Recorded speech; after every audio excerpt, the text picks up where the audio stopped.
I'm now joined in the studio by Tony Dykes, who's Director of Action for Southern Africa. Very good morning to you. I mean, let's start with your personal memories of Nelson Mandela, because a lot of people are reflecting at the moment.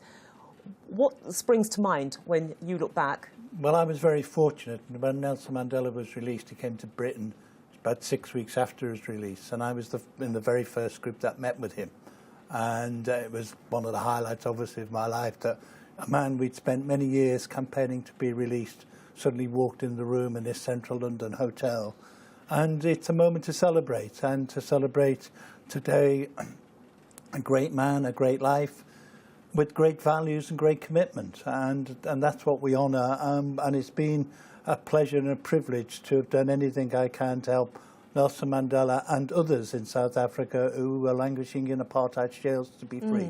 Because people of a certain age group who weren't born when it happened, they're learning about it retrospectively.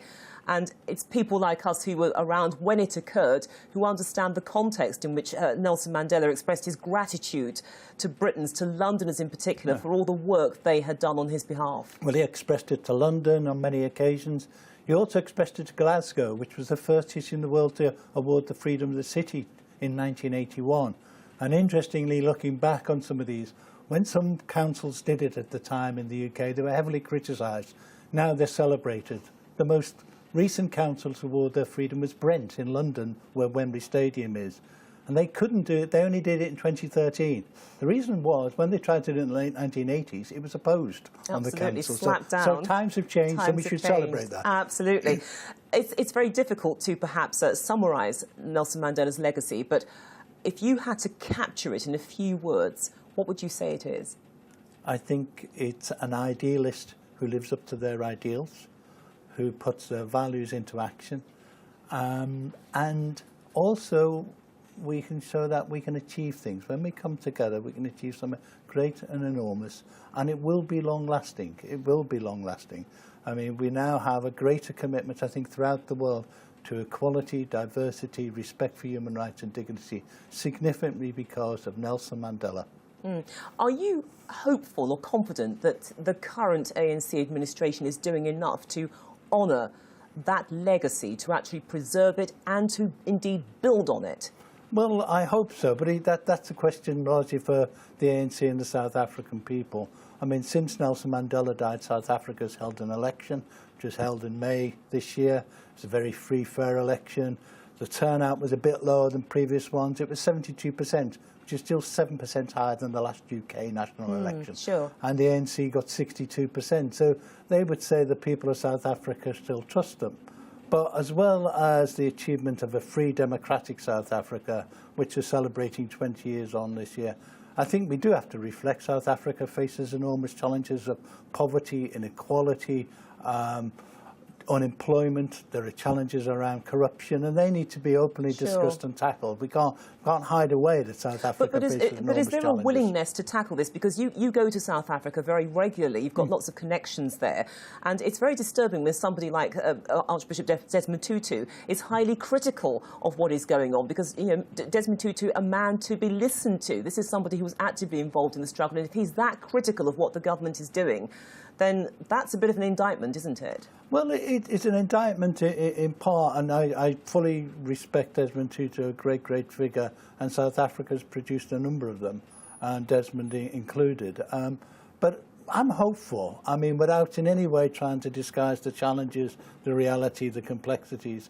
I'm hopeful because of my visit to South Africa, not just meeting political stalwarts, ordinary South Africans. But it faces challenges. One of the challenges it got is how, in this globalised economy, can you create decent work?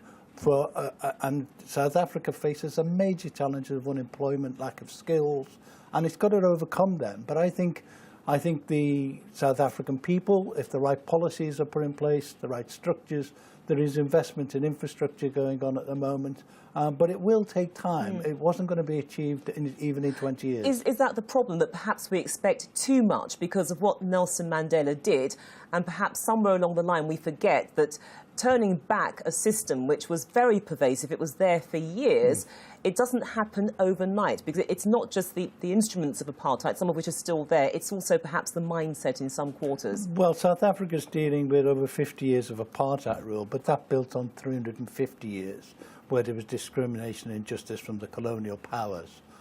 So it's got a legacy as other parts of Africa, but it's a more recent legacy. And it's got demands to do that. And I think they're also finding that it was never easy to get rid of apartheid, but to achieve socio-economic transformation is arguably much more difficult. So it's a work in progress, as they say. It definitely is, finally, but I'm hopeful. You're hopeful, that's good. And for you personally, how are you going to mark Nelson Mandela's passing? Well, actually, I'm going to an academic conference at the Institute of Commonwealth Studies. They're putting a day on Mandela, myth and reality. But there are events throughout the UK. Leeds, which has honoured Mandela, is having events today. There are events in North London. There are other groups. ACTSA, which is in Scotland, will be honouring him tomorrow. We had honoured him last week, an event we had.